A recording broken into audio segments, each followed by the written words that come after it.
ma karya alkawali ne, yankan ƙauna ne, rashin tunani ne, domin wannan wuta yarjejeniya ce aka yi tsakanin Najeriya da Niger akan kogin riba Niger, cewa Niger kada ta yi dam akan kogi, saboda idan ta yi dam Najeriya ba za ta samu isasshen ruwan da za ta yi dam ita ma har ta samu wutar lantarki ba. Saboda haka ke Niger ki yi haƙuri Najeriya ta yi kanji dam, idan aka samar da wutar lantarki sai a raba, ke Niger ki samu mu ma mu samu, domin idan Niger ta yi to ita Niger ɗaya za ta samu, Najeriya ba za ta samu don babu isasshen ruwa. Amma in Najeriya ta yi to za ta samu, Niger za ta samu. Bisa ga wannan yarjejeniya aka yi kanji dam, kuma bisa ga wannan yarjejeniya aka ja wuta zuwa Niger.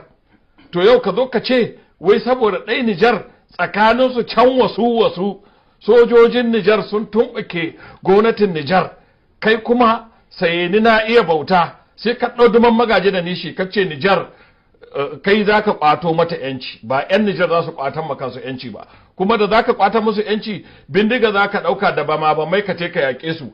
Wani irin ya ƙwatar yanci za ka yi min ka jefa min bam cikin gidana, ka ɗauko yaƙi tsakanin Niger da Najeriya sannan ka ce kana ƙwatan ma mutanen Niger yanci? Haka ake ƙwatan musu yanci? Saboda haka wannan tunani na ECOWAS ba tunanin kirki ba ne, abinda ake rarrashi. Kuma masana sun ce duk juyin mulkin da ya kai awa 24 to ya zama juyin mulki. Wannan mataki wato waɗanda shika amfana mutum uku ne. Na farko ƙasashen duniya, ƙasashen turai, waɗanda yau in an ce ai wannan yaƙi, wannan tallafin man fetur da ake cewa an samu kuɗaɗe sun kai tiriliyan guda cikin wata guda ko cikin wata biyu, kuɗaɗen nan za a kwashe a tai a sayo makamai da su turai. Don haka tun da kun ƙi tallafin man fetur to yanzu kuɗin da kuka samu za mu amshe, don haka turai za ta amfana. Abu na biyu, sojojin Najeriya waɗanda za a damƙa ma ɗimbin dukiya don su tai su gudanar da wannan yaƙi, general da kwamandodi su ma za su unhwana.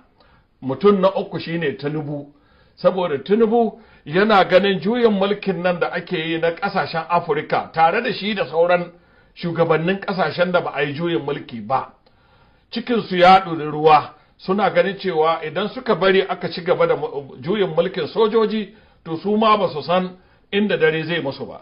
Saboda haka dukkan su suna kuka ne na mai zurfin idanu.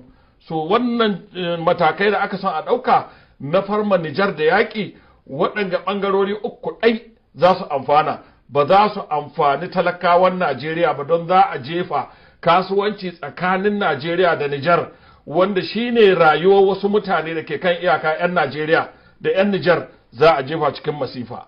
Za a jefa harkar tsaro wanda ya damu arewa cikin wata sabuwar masifa, domin yau duk makamin da ka ɗauko daga Libya wanda za ka cago ƙasar Nijar, wanda kullum sai an nuno ma'aikatan tsaro na Nijar sun kama makamai sun hana a shigo da shi Najeriya. Idan muka fara yaƙi da su yaushe za su hana a yi wannan? Saboda haka tsaro ma 'yan ta'addan da ke gudanar da ta'addanci a arewacin Najeriya za a ƙara musu ƙarfi, za su ƙara samun makamai, za a ƙara jefa arewa cikin masifa. Saboda haka wannan ba matakin ƙwarai ba ne, kuma ya kamata dattijan arewa da 'yan siyasa arewa da sarakunan arewa su shirya su je su samu Bola Tinubu su gaya mai cewa wannan mataki da ake son ɗauka ba unhwani zai ma arewa ba, zai cutar da arewa. To Allah ya kawo mana